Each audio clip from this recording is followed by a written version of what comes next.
We're going to talk about NADA public policy, and you're going to get an update. And that update is going to be handled by Amy Wright. So please, ladies and gentlemen, let's give Amy a big round of applause. She is NADA Vice President of Public Affairs. Amy, you ready? Let's do it. Come on up. Let's welcome them up, ladies and gentlemen.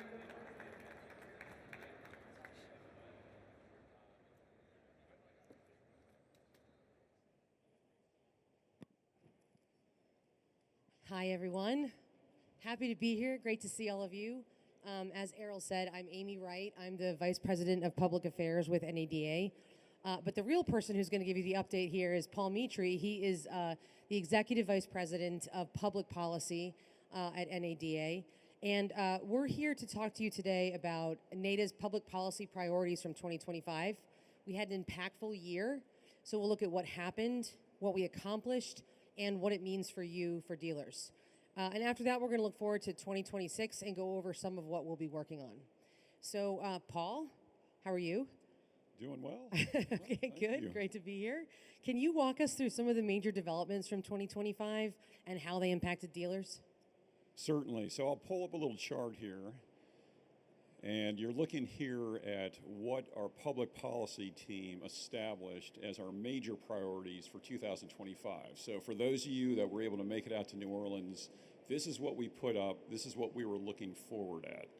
And as you'll note, these are some pretty lofty objectives. If you go back to the situation that existed a year ago, a lot of these issues were in play. And fortunately, through the work of our staff, they did an excellent job. ATs around the country, invaluable resource, directors, dealers, and others. We were able to really have a very successful year accomplishing these objectives, and we think it will really help the members. So let's take a look at it. When you look at the list, this is where we started, and these were the items we were able to accomplish, with the other ones still very much in play. So just a real quick recap. Remember, go back to January 2025, what was the situation? You had the FTC, they had put out what they called the CARS rule. We called it the vehicle shopping rule. And that was something that would have been disastrous for consumers and dealers. And the reason it would have been disastrous is it was a very rush process. This FTC was going to superimpose on the industry a series of new disclosures, all kinds of paperwork, retention requirements, and a number of things that were just going to inject huge cost into the system. And they did it in a way that was just very poorly researched. For example, anytime an agency, and this could be true in the mortgage market, credit card market, anytime there's a new disclosure, it's very standard to consumer test it. You got to make sure that what you think in theory is going to help the market is in practice going to help the market. They completely skipped that step, and they had multiple disclosures. They had something called the offering price, and there were all kinds of things they wanted to put in there that were just not thought out. They would have been very counterproductive, really tied up the process, and not done a thing to assist consumers. So we were very critical of that. There were a slew of other requirements that were problematic. Again, the paperwork requirements alone would have been incredibly costly. So we challenged it in federal court. We did it with the Texas Auto Dealers Association, and just on the way back from New Orleans last year, that's when the decision was rendered by the Fifth Circuit Federal Court of Appeals, and they vacated the rule in its entirety. They didn't send it back for corrective action. They vacated it in its entirety. They said that the skipping these steps is something that did prejudice the process. It's something that could have made a very big substantive impact, and it was knocked out. So we were very pleased with that result. EVs. EVs, of course, if you remember, talked about less today, although it's still a very big issue. Go back a year ago. Remember these mandates that were out there. Huge challenges ahead of us. And in order to understand this, let's just lay a little bit of groundwork here. Remember, in terms of EV regulation, the reason OEMs felt they had to churn these things out much faster than the market was prepared for, you have federal standards that are out there, but then California, via its Air Resources Board, known as CARB, California Air Resources Board, they were allowed by EPA to go ahead and cite and issue heightened emission standards. So they could put out standards that even exceeded the federal level. 11 other states followed that. So 12 states, some of them very populated states, they put out these standards that were even higher. The problem is this: neither set of requirements were doable. The federal requirements were not doable, and the state requirements were completely out of whack with consumer demand. So it was essential that those CARB standards be removed. And that's prudent public policy anyway. If you're an OEM, a dealer, anyone, you want to have the certainty of knowing what the projection is. There should be one unified national standard. So how were they knocked out? Well, there were Congressional Review Act, CRA resolutions to eliminate CARB's authority to set these heightened emission standards. And they were passed with bipartisan majorities. The Republicans were behind it, and 35 Democrats joined the Republicans. This was passed in May, and then in early June, the president signed it. And the ability of CARB, the ability of California and the 11 other states to set these heightened standards was eliminated.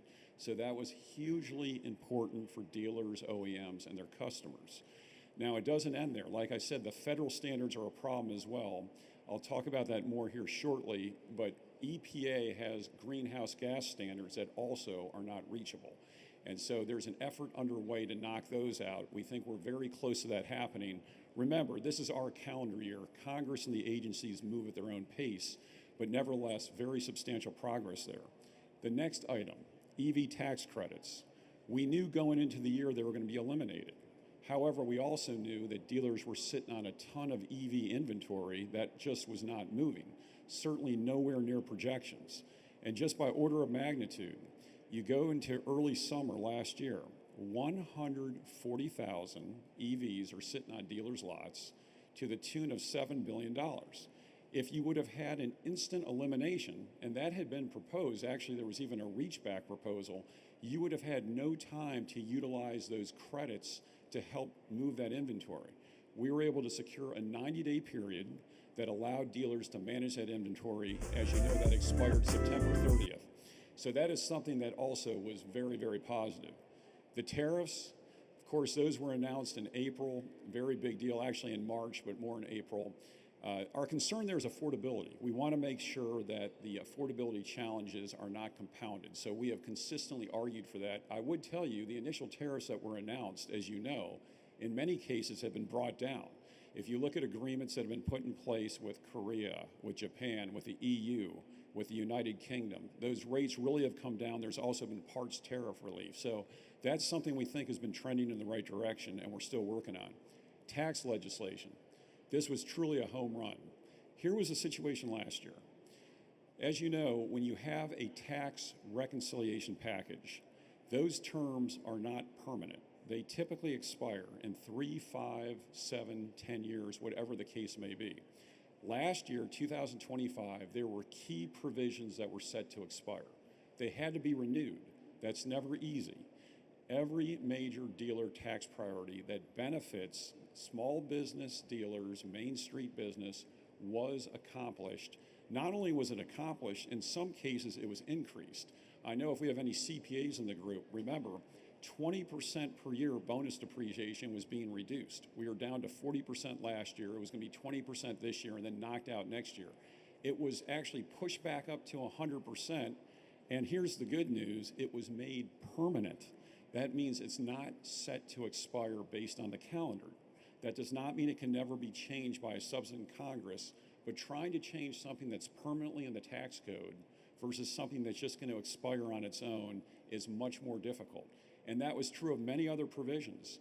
As federal, state, and gift tax relief. Remember, you'd always read about it. The thresholds were going up, up, up. And then, of course, we're going to hit some date. They're going to drop back down. And it was going to seesaw. And how do you estate plan? They actually came back at very good thresholds and were made permanent. And that was true of several other provisions. Right to repair. We also were successful last year, although the fight continues, to block the Repair Act. Now, this is an effort by independent repair shops and aftermarket parts manufacturers to try to get data purportedly so that they can compete in the market for non-warranty work to service vehicles. The reason that argument falls completely flat is that they already enjoy 75% of that market. There was an MOU that made sure they had the information they needed. It was provided in 2014. If there were any competitive issues, they would not enjoy 75% of the non-warranty market when it comes to service and repair work. So obviously it's about something else, and those other things are a real concern. It's something we've detailed quite a bit. So that fight continues, but that legislation did not pass last year. And then catalytic converters. This is another carryover. Remember, Congress moves at its own pace, but this has to do with catalytic converter theft. I'm sure if I surveyed the group, we'd hear too many stories about vehicles where catalytic converters have been stolen. The PART Act is bipartisan. It would require catalytic converters to have an identifier that's linked to the VIN. It also would heighten penalties for catalytic converter theft, certainly attack interstate transfer of these type of devices. It's something where right now we have nearly 70 co-sponsors, and we think it's going to continue to gain momentum. So we're very hopeful that that's something we'll be able to get enacted. So yes, 2025, very strong year. Some huge things were accomplished, and the fight continues. Great, thanks for that. All right, let's move on to 2026. Tell us about what NADA will be prioritizing this year in its advocacy. Okay, well, of course, you're always a little gun-shy to put up a list of things that haven't been accomplished yet, but of course we did that last year. Let's do it again. So here's what we have in focus for 2026, and these are the main things we're looking at. By the way, we are involved in dozens of situations involving bills on Capitol Hill, agency rules, and the like. These are the main things. Now, when you look at state franchise laws, of course, we're all about protecting and defending the franchise system, extolling the benefits to consumers and dealers, and we think really the whole ecosystem. However, the reason we put it here is we're particularly concerned about federal preemption, and it really rolls into the next topic, the Surface Transportation Bill. So let me just give you a very quick primer on the Surface Transportation Bill. This is a huge 2026 issue. Every 5 years, there is funding that's provided for really the roads, bridges, trains, rails, transportation projects. It's done on a 5-year basis. It attracts bipartisan support. Usually these go through, you have Republicans and Democrats that are both on board. It's what's known as must-pass legislation, and it's due to expire on September 30th. So this comes very much in focus. And there's a lot of committees that oversee this and look at bills that need to be considered. There's actually 4 in the Senate, there's 3 in the House, and there's many subcommittees that actually do a lot of the rolling up the sleeves and a lot of the grunt work on this. So Surface Transportation Bill is a very, very big deal and definitely a major area of focus. Now, there are a number of bills out there where it could run the risk of preempting state dealer franchise law. That's not necessarily the intention of those that offer these bills. It's just that if you want to preempt state law for whatever purpose, you've got to be very careful with how it's structured. So we are really locked onto that issue. By the way, the other thing you see there under state franchise laws, as has been stressed throughout this particular convention, this show, and we state repeatedly, we of course support the efforts of our state counterparts, the ATAs, to protect and defend the franchise system locally, and there's many active cases with that. But let's get back to the Surface Transportation Bill. So preventing federal preemption, very important. Preventing enactment of the Repair Act. So again, that continues over.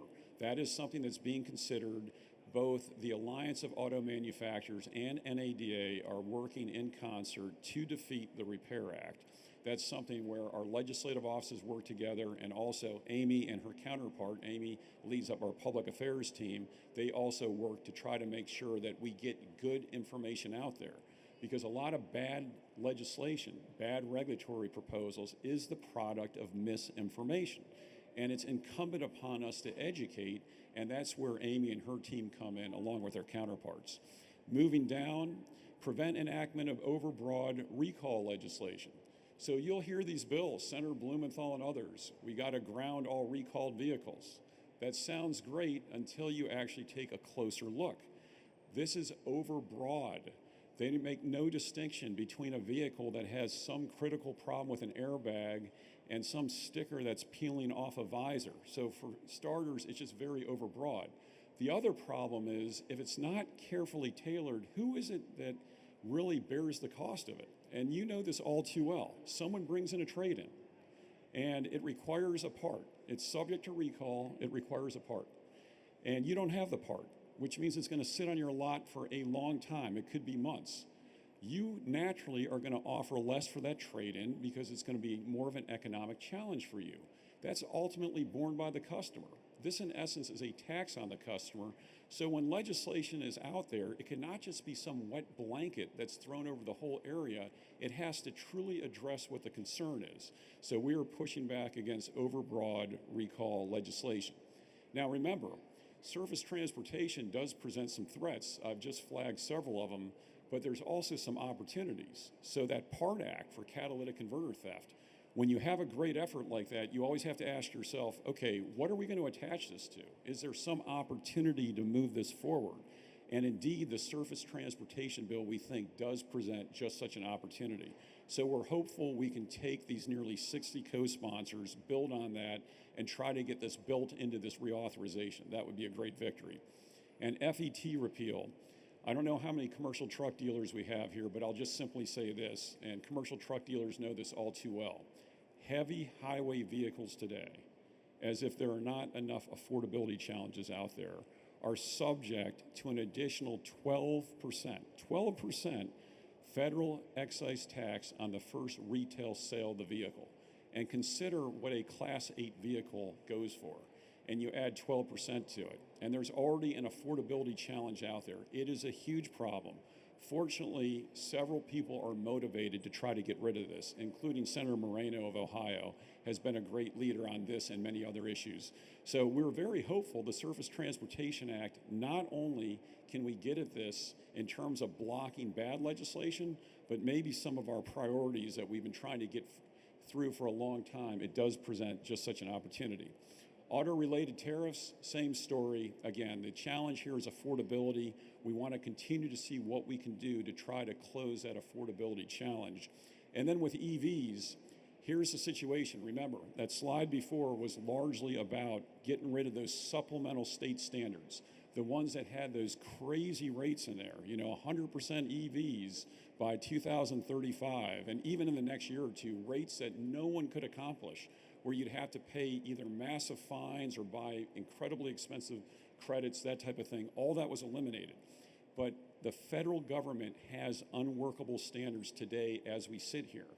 And the way it's handled is EPA, Environmental Protection Agency, they put out greenhouse gas standards. NHTSA, part of the Department of Transportation, they put out CAFE standards. It's not efficient. There should be one agency that regulates emissions at the federal level, and here's what those agencies are attempting to do. EPA is just about to finalize a rule to get rid of its authority to regulate greenhouse gases. And NHTSA has proposed a rule where there would be CAFE requirements, but at a level the market can bear. It would bring it way down and make it much more in sync with the statute that authorized it in the first place. And we're very hopeful on both those fronts. Now, the concern here is we think these rules will go through. We think it's a great victory for dealers, OEMs, and their customers.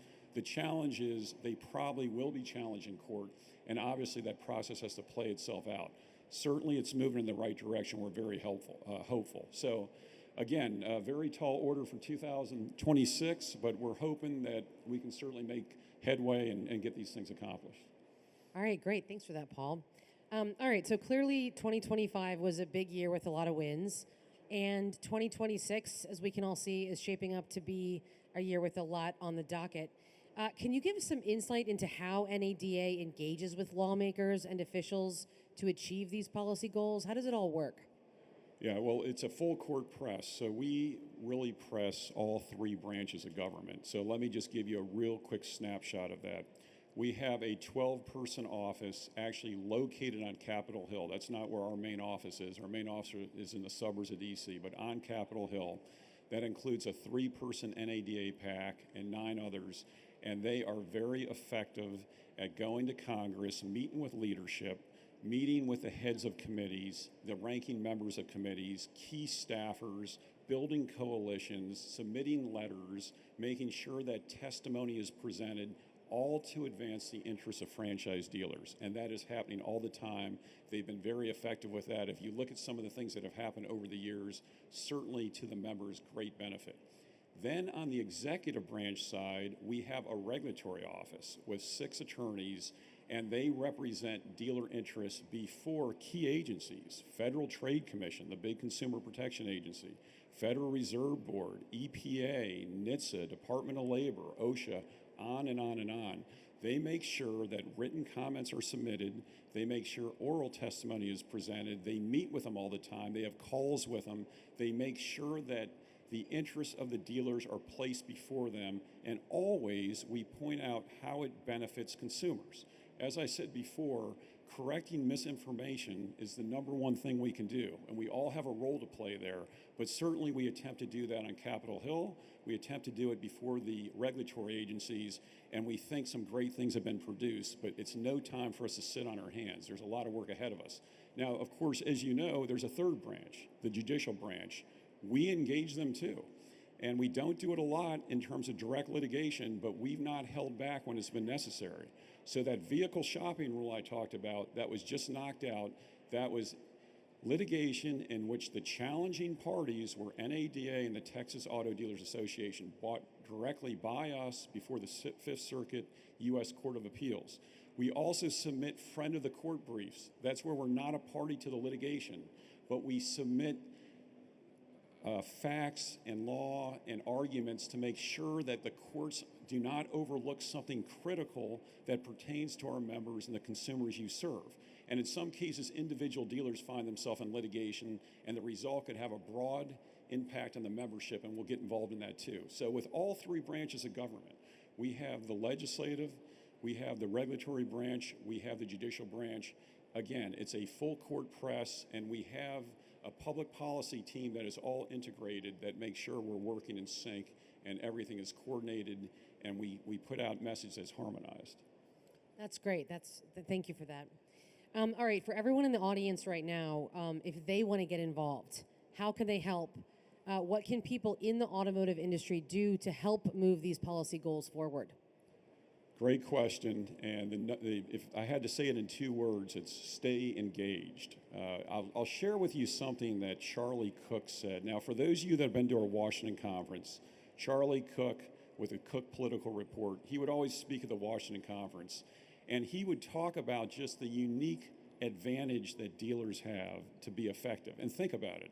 If you take a factory, an OEM, a vendor, really anyone that's out there, they might have a particular presence. They might have something south of Nashville or in Detroit, or perhaps a factory that's put in Alabama. They might have some local presence.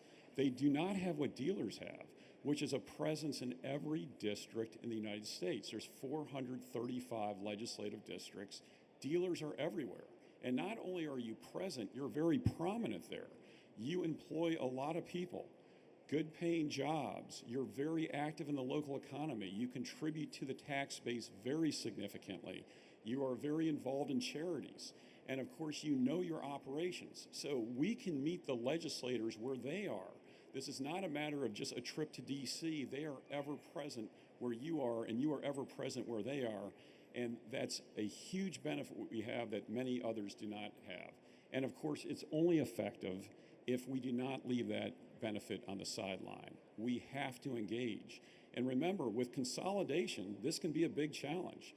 The need to engage with state and metro associations, dealer associations, and NADA is as important today as it ever was. And we need people to go to the state capitals, to go to DC, to meet and invite dealers into their shop, educate them about their operations. On right to repair, explain some of these issues to them.